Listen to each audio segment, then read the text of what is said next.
how to set healthy boundaries. So when you log on, say hello so that I can shout you out. All right. So I'm just going to link up. There we go. Link up my audio. Everything sounds good. Good morning, Chantel, and congratulations. You are the first one on. You are our early bird winner. Thank you so much, Chantel, for getting up early with me. Today, Chantel, we are covering healthy boundaries. So I would love to hear your input. I'm going to ask for you guys to do some work today. Good morning, Michael Harris. Good morning to Wanda Seymour. Thanks so much for getting up.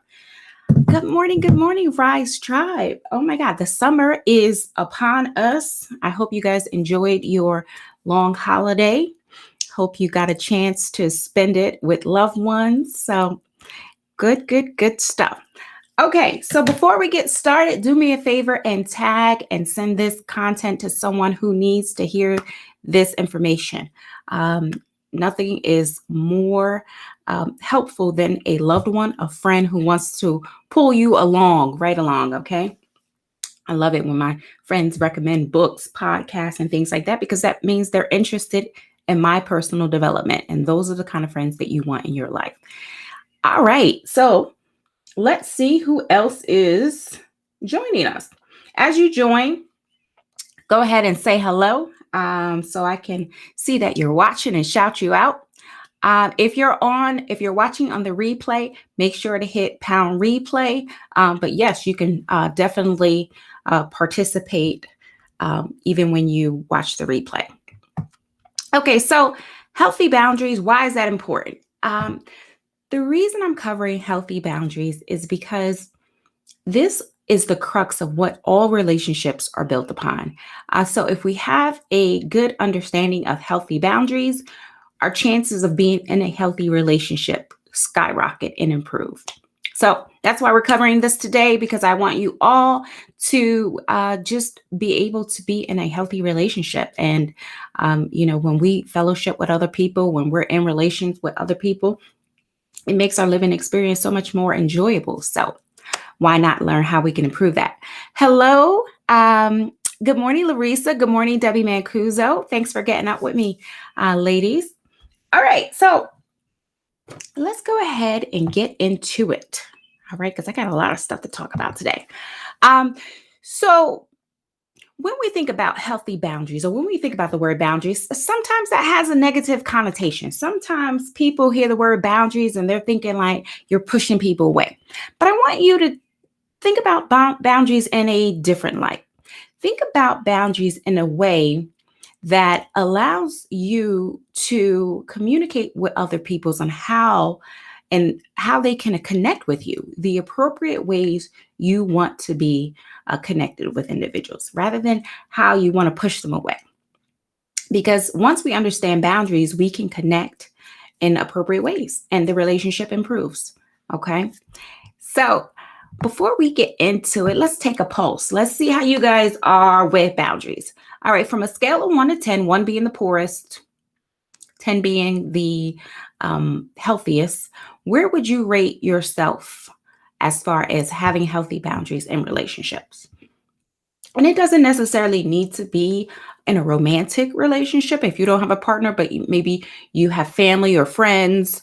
Where are you on that spectrum as far as healthy relationships? 10 being, hey, I've really mastered this boundary thing. I have really healthy relationships. I'm healthy boundaries in my relationship. Or 1, my boundaries aren't that good and I need some help. All right. So Tawanda says 8. That's good. That's a good number. So you really have some understanding of boundaries, healthy boundaries. Who else? Who else out there can give me a rating? Risa says 3. Okay. So there's room for improvement. All right. We're going to talk about how you can improve today. Who else? Judith Ferrara, good morning. Thanks so much for joining. Debbie Mancuso says 7. Okay.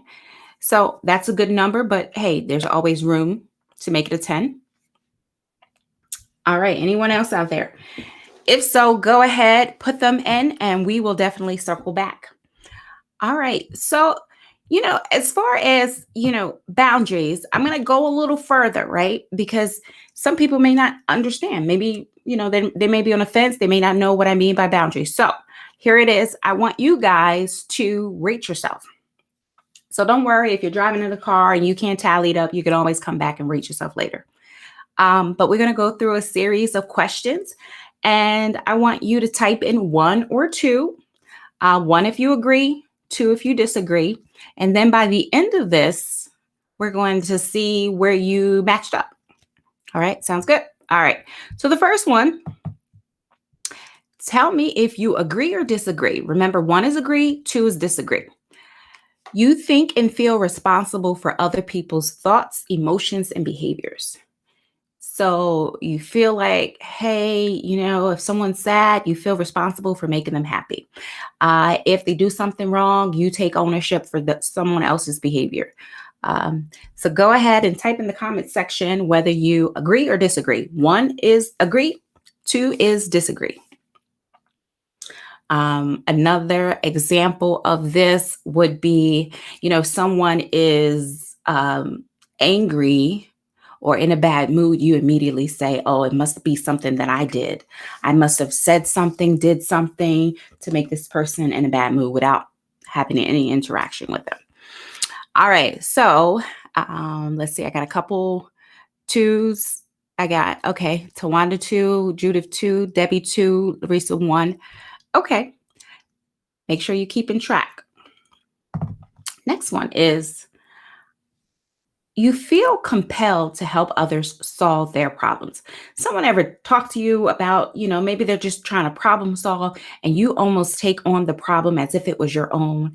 You feel like a strong urge to fix it for someone, feel a strong urge to help them. And if they don't accept your advice, you're upset, you're angry. So give me a 1 if you agree, a 2 if you disagree. All right. So Tawanda says 2 to the previous one and then 1 to this one. Okay, I got you. So you're feeling compelled to solve someone's problems. So maybe someone is asking you to help them figure out what college they should go to. And you really like this one college, so you keep pressing. And when they decide to do something else, you're upset with them because they didn't take your advice. All right. So Larissa says 2 to this one. Okay. Kim says 1. Okay. All right. Good job, guys. All right. We're moving right along to determine where our boundaries lie in our relationships. All right. You anticipate the needs. You anticipate others' needs, but do not know what you want or need. If so, tell themselves it's not important. So if you do know what you need, you tell yourself your needs are important. Give me a 1 if you agree, a 2 if you disagree. All right. Judith says 1 to that one. Stacey Ellis says 2. So you anticipate the needs of other people. So it's easy for you to, when it's someone else, to determine that they may need this. But when someone asks you, well, what do you want to do? It's like, well, I've been giving so much to so many other people. I don't know what I like. I don't know what I want. It's just easier for me to give than to be on the receiving end. All right. So let's see. Kim says 2 to this one. Larissa says 1. Judith says 1. Debbie says 2. Okay. Make sure you're still keeping your notes. All right. Here's the last one. So get ready to tally up. Tawanda says 1 to this one. Okay. Get ready to tally up after this one. Number 5 is, I usually take on more than my fair share of a task because I don't trust others would do it the way I do it. Give me a 1 if you agree, a 2 if you disagree. So I can't rely on other people because they're not going to do it the way I do it. So I have to control every aspect of a task if it's going to get done right. All right. So Stacy says 1. Chantel says 5. So Chantel, tell me if the 1 or 2, if you agree with number 5. Okay, Chantel says one. Stacey says one. Kim says one. Tawanda. So a lot of you agree with this one. Okay. Judith Ferraro says two. All right. So I want you to right now. Now I'm not gonna ask you what your results are, but this is for your own information. I want you to tally up your score. And if you got an 8 or less, that means there's some room for improvement as far as setting healthy boundaries in relationships. All right. So tally up your score. And if you got 8 or less, then that means there's some room for improvement here. And voila, that's what we're covering. So you're in the right room today. So let's talk about it. All right. First, let me set myself up here. Okay. So we talked about healthy boundaries. The very thing that I want you to understand when we're thinking about boundaries is that in relationship, you have a right to say what you think and feel. And the reason well, not just a right, but an obligation. Let's call it an obligation to say what you think and feel, because it's not really a relationship if you are not showing yourself to the other person. You cannot be emotionally connected if your partner, friend, or whoever you're in this relationship don't understand who you are, the true essence of what makes you you. And so we do that by communicating. We do that through saying what we like and what we don't like, and so all of that is wrapped up in boundaries. Because again, boundaries is knowing where we start and stop and where the other person starts and stop. So when we don't have good boundaries, we get kind of like enmeshed, where we're taking on that person's feelings, even their personality, and we become like an extension of that person rather than allowing that person to see us in our wholeness. I hope that makes sense. But relationships are healthier when you have two independent individuals who can come together and bring each of their strengths and gifts and also their weaknesses, because the person that you're in a relationship with might have some strengths that will build upon yours. But if you're enmeshed, no one's growing. It's just one melted crayon. Okay. So let's talk about ways in which we can have healthier relationships by setting healthy boundaries. All right. So number one, in the 5 ways we can set healthy boundaries, is understand that you play an important role in this relationship. So that being in a relationship is with someone does not mean that it's one-sided, but it means that there are sharing of ideas, shared power, shared decision making. So you bring a unique perspective to that relationship. And so that should be honored with assertive communication, which is number 2. I'm trying to get it up on the screen. Okay. So number 2 ways to set healthy boundaries is practice assertive communication. Now, there are 3 different types of communicative styles. There's passive communication, there's assertive communication, and then there's aggressive. Passive communication means that you don't want to ruffle any feathers. You're going to kind of conform to whatever this person wants. It's like Coming to America, where Eddie Murphy was asking the woman he was supposed to marry, "What do you like?" And she, "Whatever you like, whatever you like." So that's kind of like passive communication. "What do you want for dinner?" "Whatever you want." "Where do you want to go?" "It doesn't matter. Whatever you want to do." That's passive communication. And then there's aggressive communication, where you are dominating the other person. So you are just telling them what you want. You're not taking any, you're not collaborating. You're just kind of railroading the conversation. "This is what I want. This is how I want it." And you're intimidating, and you don't leave room for the other person to show you themselves. And you don't care to know the other person. But when you assertively communicate, That is the healthiest form of communication. That is when you can respect other people's opinions and really still honor your own opinion. Telling your partner what it is that you expect of them, what you want, what you need, things that you like. You can talk about your emotions and assertively using I statements. I feel this way when you do this. So, assertive communication is the best way to establish healthy boundaries. All right, so that's number 2. Number 3 is understand that you have the right to say no. Some people think no is a bad word. And you know that if you say no, then there's all this anxiety. I worry if this person's going to stick around. I worry if this person's going to leave. Healthy relationships can tolerate the word no. You don't have to do everything someone else wants you to do.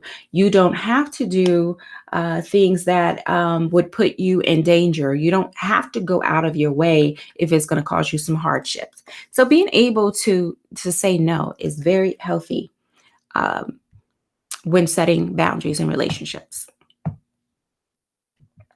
All right.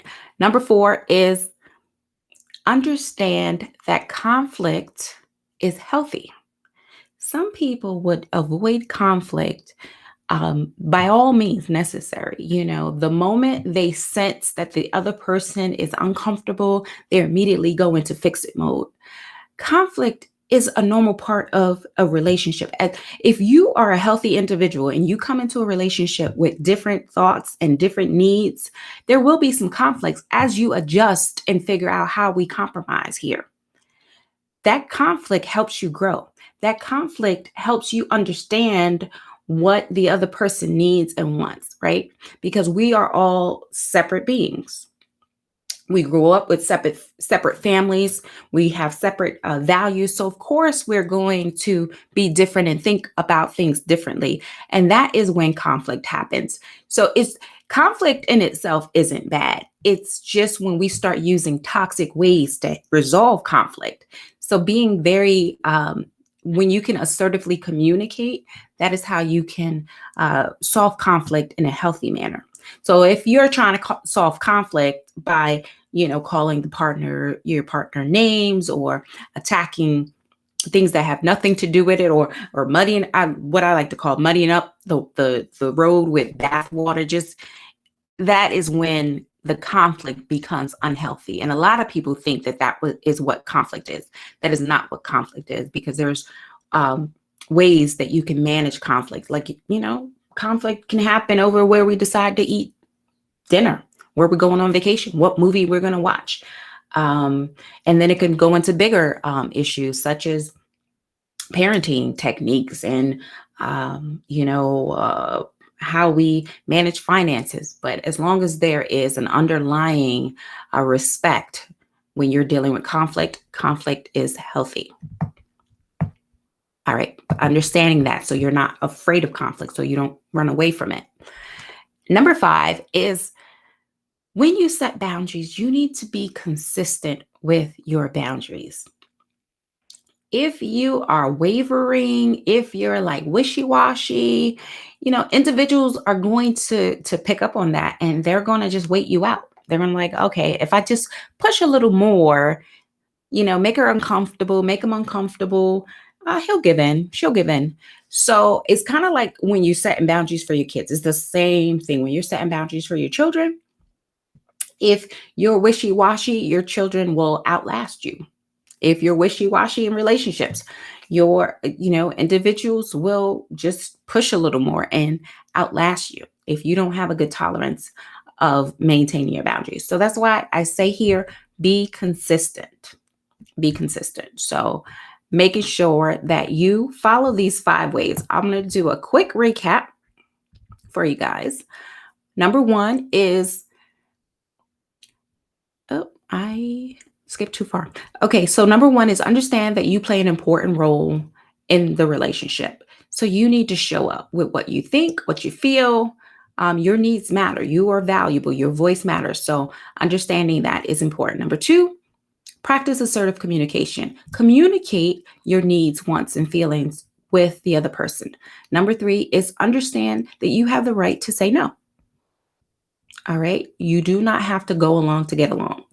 Number 4 is understand that conflict is healthy. Don't be afraid of it. Making sure that you manage conflict in a healthy manner is important. Number 5 is be consistent. Be consistent with your boundaries.